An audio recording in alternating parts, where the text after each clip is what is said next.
எல்லோருக்கும் அஸ்ஸலாமு அலைக்கும் வரஹ்மத்துல்லாஹி வபரகாத்துஹு. சூரா ஃபாத்திஹா ஓதினால் ஏற்படும் நன்மைகள் தேவைகள் விளக்கம். திருக்குர்ஆனில் தாய் சூரா ஃபாத்திஹா என்று நபி ஸல்லல்லாஹு அலைஹி வஸல்லம் அவர்கள் கூறியுள்ளார்கள். இந்த சூரா திருக்குர்ஆனில் ஆரம்பத்தில் இடம்பெற்றிருப்பதால் இதற்கு சூரா ஃபாத்திஹா என பெயர் ஏற்பட்டு இருக்கிறது என்று நபி ஸல்லல்லாஹு அலைஹி வஸல்லம் அவர்கள் கூறுகிறார்கள். உம்முல் குர்ஆன் என்றும் அழைக்கப்படுகிறது. இந்த சூரா நோய்களுக்கு மருந்தாக அமைகிறது. உபை இப்னு கஅப் சொன்னார்கள், நபி ஸல்லல்லாஹு அலைஹி வஸல்லம் அவர்கள் சூரா ஃபாத்திஹாவை ஓதினார்கள்.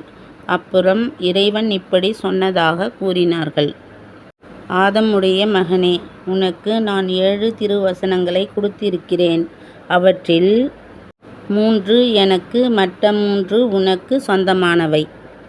அவற்றில் 1 எனக்கு உனக்கு பொதுவானது என்று அல்லாஹ் கூறியுள்ளான். எல்லா நேர தொழுகையிலும் சூரா ஃபாத்திஹா தான் முதலில் ஓதி மற்ற துணை சூறாக்கள் ஓத வேண்டும். சூரா ஃபாத்திஹா மிகவும் மகத்துவம் மிக்க சூரா.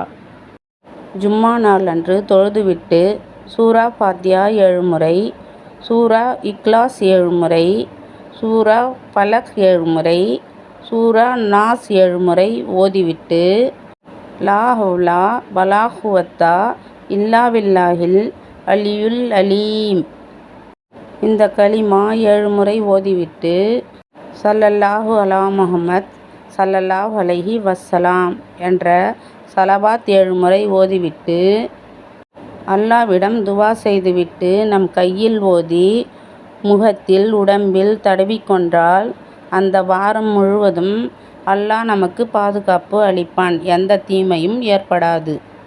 இரவில் நாம் தூங்கும்போது இக்லாஸ் சூரா 3 முறை ஓதினால் குர்ஆன் ஓதிய நன்மை கிடைக்கும்.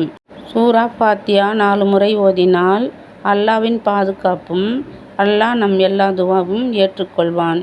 4வது கலிமா 10 முறை ஓதினால் ஹஜ் செய்த நன்மை கிடைக்கும். ஆகவே நாம் இரவில் எல்லோரும் இந்த முறையில் ஓதி வர வேண்டும். காலையில் ஃபரஸ் தொழுகை முடித்துவிட்டு 40 முறை ஃபாத்திஹா சூரா ஓதி அல்லாஹ்விடம் துவா செய்தால் நம் அனைத்து தேவைகளும் நிறைவேறும். நம் துவாக்கள் ஏற்றுக்கொள்ளப்படும். இந்த சூறாவை நாம் எல்லோரும் ஓதி அல்லாஹ்விடம் துவா செய்வோம். யா அல்லாஹ், நம் எல்லோருடைய துவாவை ஏற்றுக்கொள்வாயாக. ஆமீன். இது அல்லாஹ்வின் அற்புதங்கள் சேனல். இந்த வீடியோ பார்க்குற எல்லோரும் அல்ஹம்துலில்லாஹ்னு கமெண்ட்ஸ் பண்ணுங்கள், லைக் பண்ணுங்கள், சப்ஸ்கிரைப் பண்ணுங்கள். அல்லாஹ் மிக பெரியவன்.